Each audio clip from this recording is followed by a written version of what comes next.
நீங்க Tatkal ticket book பண்ணணும்னா AC கோச்சா இருந்தா 10 மணிக்கு நீங்க புக் பண்ணணும். அதுவே நான் ஏசி கோச்சா இருந்தா 11 மணிக்கு புக் பண்ணணும். இப்போ எப்படி அப்ளை பண்ணலாம்ங்கறத நானே லைவா பண்ணி காட்டுறேன். இப்போ மணி 11 ஆக போகுது. அதனால என்னோட ஐஆர்சிடிசி ஆப்பை நான் லாகின் பண்ணிக்கிறேன். லாகின் பண்ண உடனே நீங்க ட்ரெயினுங்கிற ஆப்ஷனை கிளிக் பண்ணிக்கணும். இதுல ஃப்ரம் டுவை ஃபில் பண்ணிக்கோங்க. அதாவது நீங்க எங்க இருந்து எங்க போறீங்கறத ஃபில் பண்ணிக்கோங்க. நீங்க நாளைக்கு டிராவல் பண்ற மாதிரி இருந்தீங்கன்னா இன்னைக்கு தட்கல் புக் பண்ற மாதிரி இருக்கும். எப்பவுமே நீங்க எப்ப டிராவல் பண்றீங்களோ அதுக்கு முன்னாடி நாள் தான் தட்கல் டிக்கெட் புக் பண்ற மாதிரி இருக்கும். ஃப்ரம் டு என்டர் பண்ணோனே நெக்ஸ்ட் நீங்க எந்த ட்ரெயின்ல டிராவல் பண்ண போறீங்கன்னு சூஸ் பண்ணிக்கோங்க. அந்த ட்ரெயின்ல அவைலபிள் சீட்ஸ் இருக்கான்னு பாத்துக்கோங்க. இங்க 49 சீட்ஸ் அவைலபிள் இருக்கு. அதனால நான் அதை கிளிக் பண்ணிக்கிறேன். நெக்ஸ்ட் நீங்க பேசஞ்சர் டீடைல்ஸ் ஆட் பண்ற மாதிரி இருக்கும். நானே இங்க ஆட் பண்ணிக்கிறேன். அப்படியே ஸ்க்ரோல் பண்ணீங்கன்னா கன்சிடர் ஃபார் ஆட்டோ அப்கிரேடேஷன் சொல்லி இருக்கும். அதை கிளிக் பண்ணிக்கோங்க. ஏன்னா ஏசி கோச்ல ஏதாவது சீட்ஸ் அவைலபிள் இருந்தாலும் உங்களுக்கு ஈஸியா அப்கிரேட் கிடைச்சிடும். அதனால அந்த ஆப்ஷனை எப்பவுமே கிளிக் பண்ணிக்கோங்க. அது உங்களுக்கு சார்ட் ப்ரிப்பேர் பண்ணும்போது எங்க அலோகேட் ஆயிருக்குன்னு சொல்லி எஸ்எம்எஸ்ல வந்துடும். நெக்ஸ்ட் ஆப்ஷன் என்னன்னு பாத்தீங்கன்னா உங்களுக்கு berth மட்டும் வேணும்னா அந்த ஆப்ஷனை கிளிக் பண்ணிக்கோங்க. சப்போஸ் உங்களுக்கு berth தவிர வேற எந்த சீட்டா இருந்தாலும் ஓகேன்னா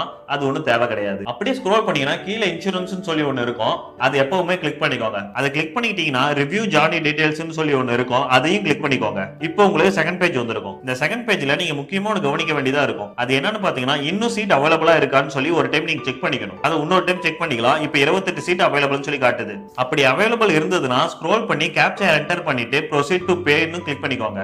இப்போ பேமெண்ட் பண்ணணும். எப்பவுமே நீங்க தட்கல் புக் பண்றீங்கன்னா உங்களோட ஐஆர்சிடி இ-வாலெட்ல அமௌண்ட்டை ஆட் பண்ணி வச்சுக்கோங்க. அப்பதான் நாம பேமெண்ட் பண்ணும்போது ரிஜெக்ட் ஆகாம இருக்கும். இ-வாலெட்டை ரீசார்ஜ் பண்றதுக்கு உங்களோட ஐஆர்சிடிசி ஆப்பை ஓபன் பண்ணிக்கோங்க.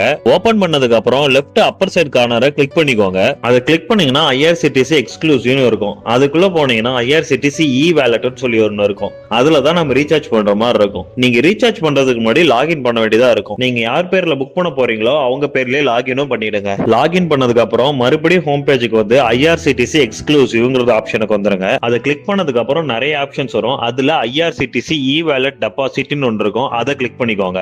நெக்ஸ்ட் பேஜ்ல உங்க டெபாசிட்ல எவ்வளவு அமௌண்ட் இருக்குன்னு காட்டும்.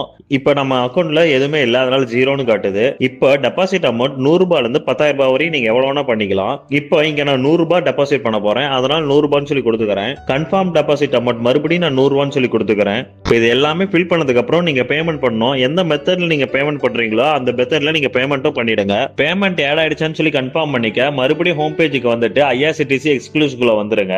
அதுல ஐஆர்சிடிசி இ-வாலெட்டுக்குள்ள போயிடுங்க.